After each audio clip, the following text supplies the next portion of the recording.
Hello नमस्कार साथियों, फिर से हाजिर हूँ आपके साथ लेकर के हिस्ट्री की एनसीईआरटी क्लास 11th की हिस्ट्री की एनसीईआरटी में जो हमारा चैप्टर चल रहा है आधुनिकीकरण के रास्ते।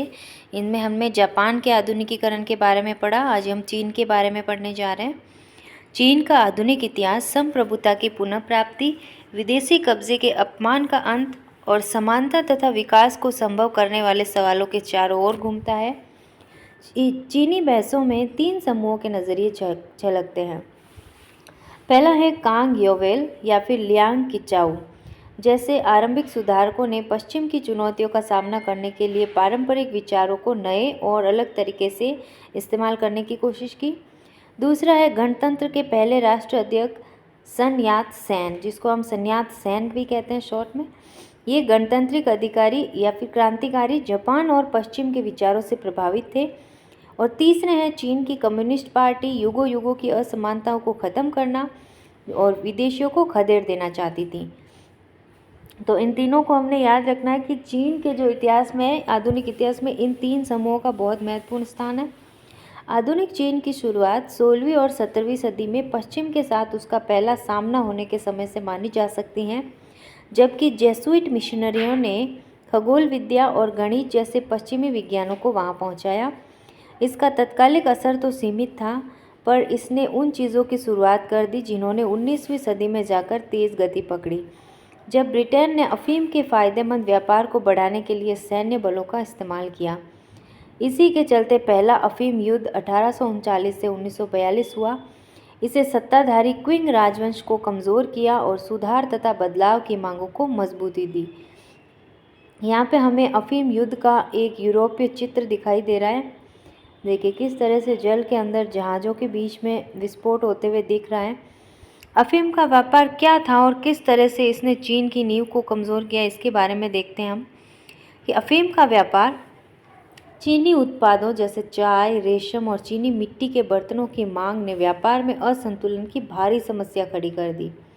पश्चिमी उत्पादों को चीन में बाजार नहीं मिला, जिसकी वजह से भुगतान चांदी में करना पड़ता था।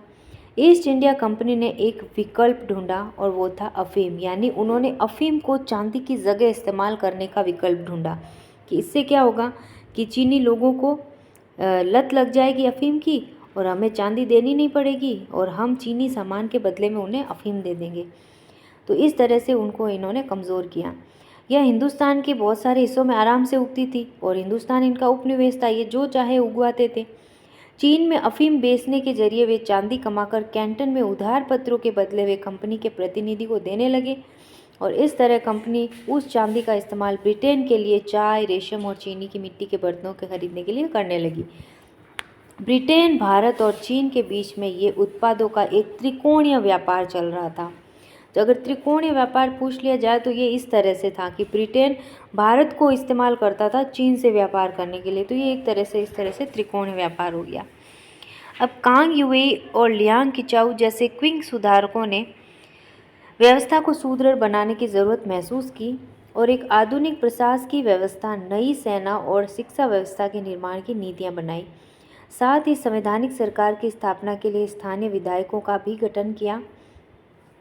उन्होंने चीन को उपनिवेशीकरण से बचाने की ज़रूरत भी महसूस की।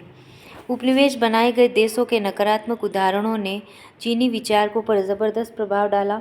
18वीं सदी में पोलैंड का बंटवारा सर्वाधिक बहुचर्चित उदाहरण था, यहाँ तक कि 1890 के दशक में पोलैंड शब्द का इस्तेमाल क्रिया के रूप में किया जाने लगा। बोलान वू का मतलब था हम पोलैंड करने के लिए, हमें पोलैंड करने के लिए, मतलब भारत का उदाहरण भी सामने था और पोलैंड तो पूरी तरह से विश्व में चर्चित था।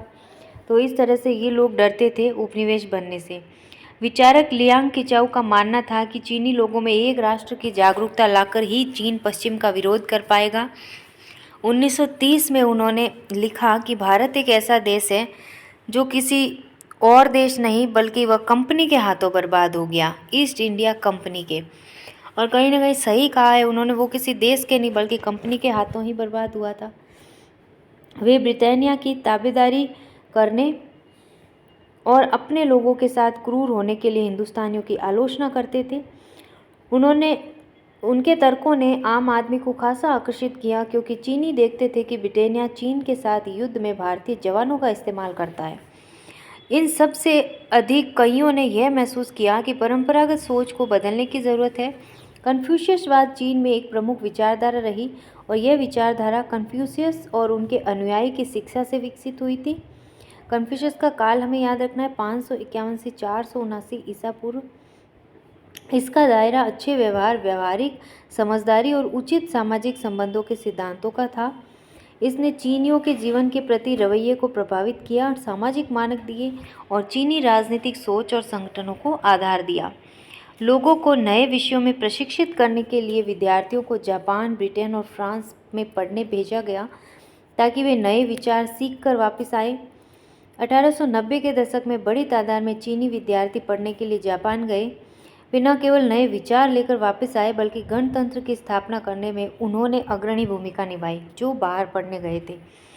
चूँकि चीनी और जापानी भाषा एक ही चित्र लिपि का इस्तेमाल करती है, तो चीन ने जापान से न्याय, अधिकार और क्रांति के यूरोपीय विचारों के जापानी अनुवाद लिए और यह एक तरह से पारंपरिक संबंधों का उलट जाना था।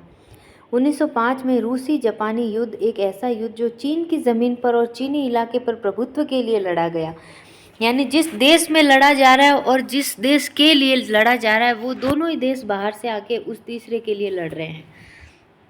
तो इस युद्ध के बाद सदियों पुरानी चीनी परीक्षा प्रणाली भी समाप्त कर दी गई जो प्रत्याशियों को अभिजात सत्ताधारी वर्ग में दाखिला दिलाने का काम करती थी। और ये जो परीक्षा प्रणाली है ना, परीक्षा दे करके सत्ताधारी वर्ग में बड़े ऊंचे ऊंचे पद हासिल करना, ये प्रणाली चीन से ही शुरू हुई है।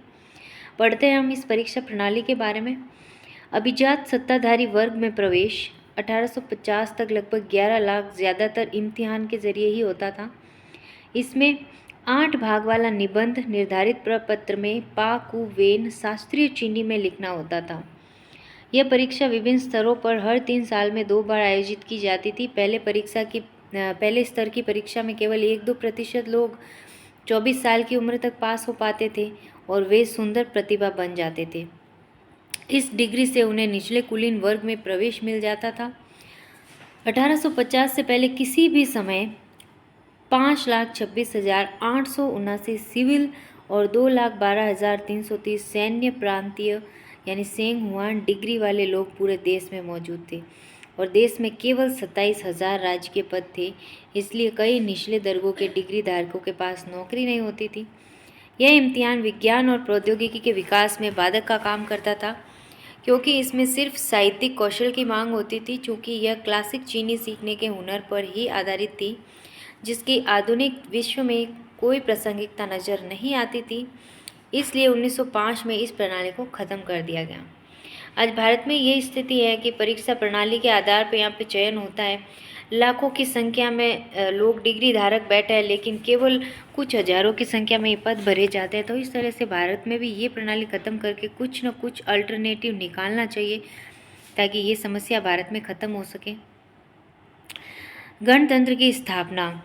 अब हम देखेंगे चीन में गणतंत्र की स्थापना किस तरह से होती है। 1911 में मांचू साम्राज्य समाप्त कर दिया गया और सन्यात सेन के नेतृत्व में गणतंत्र की स्थापना की गई। सन्यात सेन का जीवन काल हमें याद रखना है 1866 से 1925। वे निर्विवाद रूप से आधुनिक चीन के संस्थापक माने गए हैं। अगर हमें आधुनिक चीन का संस्थापक पूछ लिया जाए तो वो है सन्यात सेन। इम्पोर्टेंट नाम है ये चीन के इतिहास में। वे गरीब परिवार से थे और उन्होंने मिशन स्कूलों में शिक्षा ग्रहण की जहां उनका परिचय लोकतंत्र और ईसाई धर्म से हुआ। उन्होंने डॉक्टर की पढ़ाई की लेकिन वे चीन के भविष्य को लेकर बहुत चिंतित थे।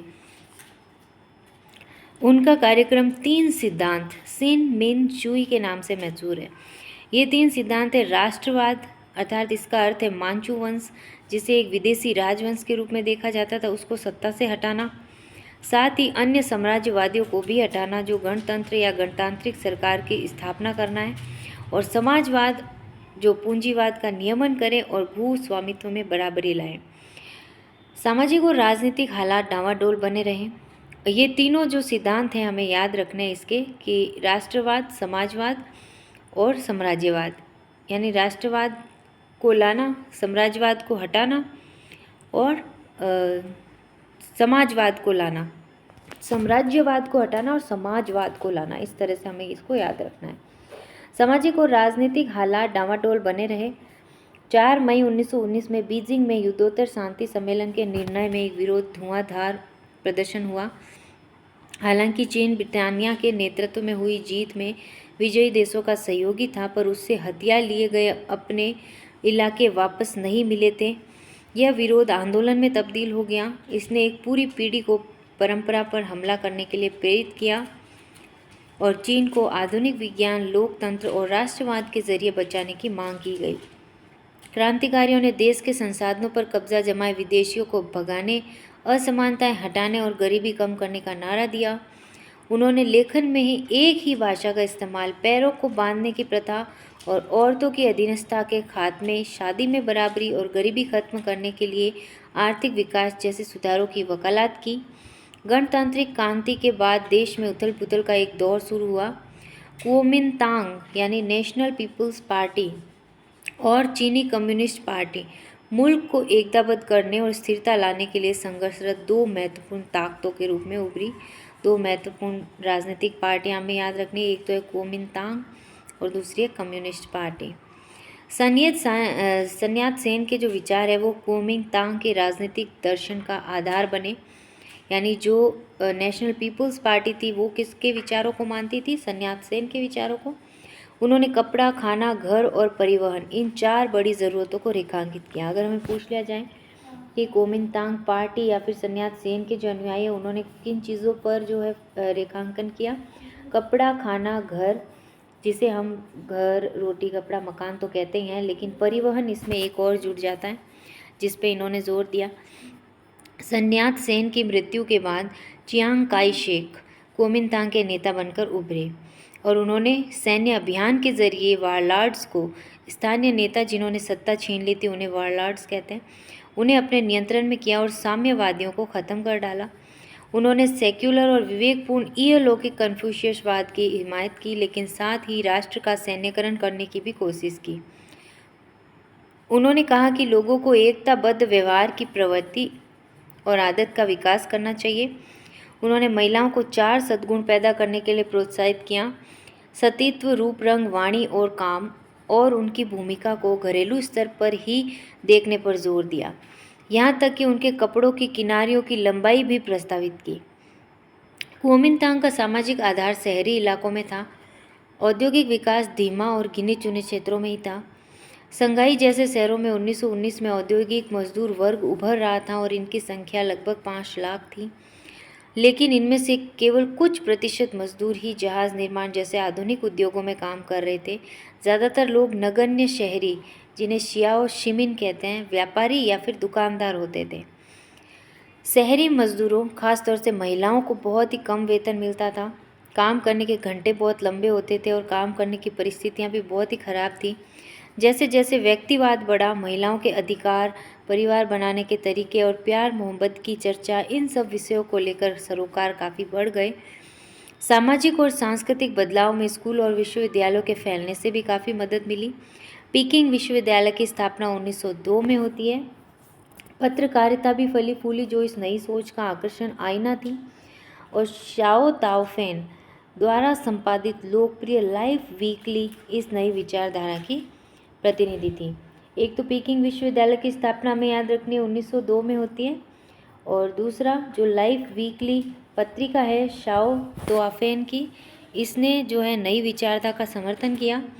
इसने अपने पाठकों को नए विचारों से, साथ ही गांधी और तुर्की के आधुनिकता पसंद नेता कमाल अतातुर्क जैसे नेताओं से अवगत कराया। इसका वितरण 1926 में केवल 2000 प्रतियों से बढ़कर 1933 में 2 लाख हो गया। इससे पता चलता है कि कितनी जागरूकता जो है आती है इन पत्रिकाओं से। फिर हम देखते हैं 1935 का संघाई। संघाई में एक काला अमेरिकन तुरही वादक बक क्लेटन अपने जैज और कैस्ट्रा के साथ विशेषाधिकार प्राप्त प्रवासी की जिंदगी जी रहे थे, लेकिन वे काला था और एक बार कुछ गोरे अमेरिकियों ने उसे तथा उसके वाद्य मंडली के सदस्यों के साथ मारपीट करके उन्हें उनके गायन वादन वाले होटल से बाहर निकाल दिया। सो अमेरिकी होने के बावजूद खुली नस्ली भेदभाव का शिकार होने के कारण चीनियों के दुख दर्द के साथ उनकी बहुत सहानुभूति थी। गोरे अमेरिकियों के साथ हुई अपनी लड़ाई जिसमें वे जीत गए, उनके बारे में वे लिखते हैं कि चीनी तमाशबीनों ने हमारे साथ ऐसा बर्ताव किया जैसे हमने उनका अभीष्ट काम संपन्न किया हो, और घर पहुंचने तक रास्ते भर वे किसी विजेता फुटबॉल टीम की तरह हमारा अभिनंदन करते रहे। चीनियों की गरीबी और कठोर जीवनचर्या के बारे में वे लिखते, मैं कभी कभी देखता कि 20 या 30 कूली मिलकर किसी बड़े भारी ठेले को खींच रहे हैं, जो कि अमेरिका में किसी ट्रक या घोड़ों द्वारा खींचा जाता था। ये लोग इंसानी घोड़ों से कुछ अलग नहीं लगते थे और पूरा काम करने के बाद इन्हें उतना ही मिलता था कि किसी तरह पेट भर चावल और सोने की जगह हासिल कर ले। मेरी समझ में ये नहीं आता कि वे कैसे अपना काम चलाते थे। यहाँ पे हमें दिखाया गया एक रिक्शा खींचने वाला। लान जिया द्वारा बनाया गया ये कास्ट चित्र है। लाओ शे द्वारा रचित उपन्यास रिक्शा एक गौरव ग्रंथ बन गया था। तो काफ़ी मार्मिक उद्धरण पढ़ने के बाद हम देखते हैं कि देश को एकीकृत करने की अपनी कोशिशों के बावजूद कुओमिंतांग अपने संकीर्ण सामाजिक आधार और सीमित राजनीतिक दृष्टि के चलते असफल हो गया। यानी सन्यात सेन के जाने के बाद और जब जो कुओमिंतांग पार्टी है उसके दूसरे नेता बनते हैं, उसके बाद से इसका पतन आने लगता है, क्योंकि इनके जो नए नेता हैं